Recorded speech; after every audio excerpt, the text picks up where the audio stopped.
Hey everybody, Nick Espinoza, your chief security fanatic here, and today I want to say I'm sorry that I have not basically released anything Monday and Tuesday. It has been absolutely insane with travel, and I have been just very behind, just back and forth, no time to myself at all to sit down and be able to do one of these. But I'm bringing you something very interesting. This is coming from Sam Biddle from The Intercept, and I'm going to be quoting him basically sometimes verbatim or paraphrasing very heavily.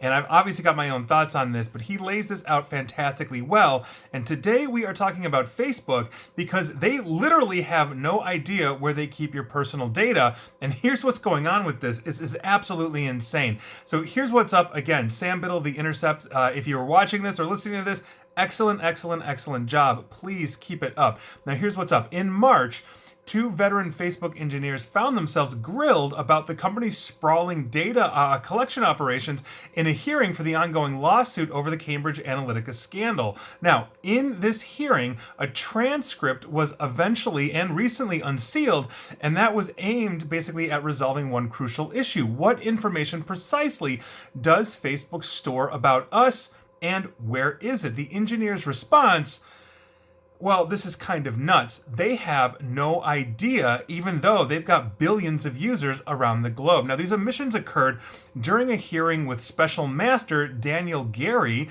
He's a court-appointed subject matter expert tasked with resolving a disclosure impasse. Now, Gary was attempting to get the company to provide an exhaustive, definitive accounting of where personal data might be stored in basically roughly 55 Facebook subsystems. Now, both veteran Facebook engineers with, according to LinkedIn, 2 decades of experience between them, struggle to even venture what may actually be stored in these 55 subsystems in Facebook. So Mr. Gary asks, and I quote, "I'm just trying to understand at the most basic level from this list what we're looking at."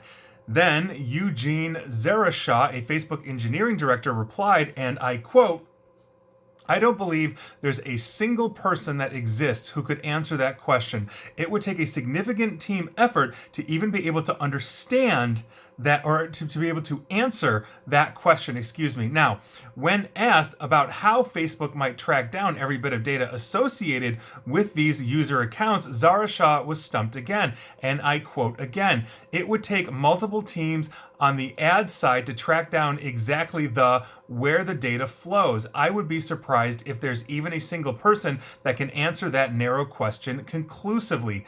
Essentially, and to quote the article verbatim, although as I mentioned, I've been paraphrasing and quoting quite a bit here, but to quote directly Sam Biddle's words, quote, "Facebook's stonewalling has been revealing on its own, providing variations on the same theme. It has amassed so much data on so many billions of people and organized it so confusingly that full transparency is impossible on a technical level," end quote. Now, in the March 2022 hearing, Zarashaw and Stephen Elia, he's a software engineering manager, described Facebook as a data processing apparatus so complex that it defies understanding from within. Now, the hearing amounted to 2 high-ranking engineers at one of the most powerful and resource-flush engineering outfits in known history, describing their product as a quote-unquote unknowable machine. That is absolutely nuts. Now, the special master, Mr. Gary, at times seemed in disbelief as when he questioned the engineers over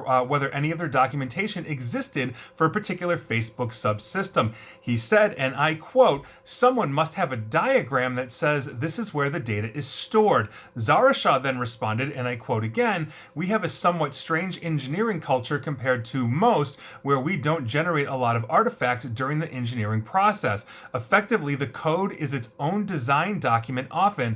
For what it's worth, this is terrifying to me when I first joined as well." Essentially, when you are looking at development and engineering and all of these things, you need things like software development life cycles to understand variations, version changes, basically where point A moves data to point B. All these kinds of things are usually very well fleshed out, because if the engineer or the programmer or the developer quits, then somebody else can walk in and see what he or she has been doing this whole time. And according to Zarashaw here, that's really not happening at Facebook. And they have tens of thousands, I should say, employees that have their hands in this, of data on billions in the world. This is insane. Now, the remarks in the hearing echo some of those that were found in an internal document leaked to Motherboard by Vice earlier this year. That was detailing how the internal engineering dysfunction at Meta, which owns Facebook and Instagram, makes compliance with data privacy laws an impossibility. I talked about that. Essentially, Facebook cannot really adhere to GDPR if you're basically saying, hey, forget me, and they actually can't find your data in full. That's absolutely nuts.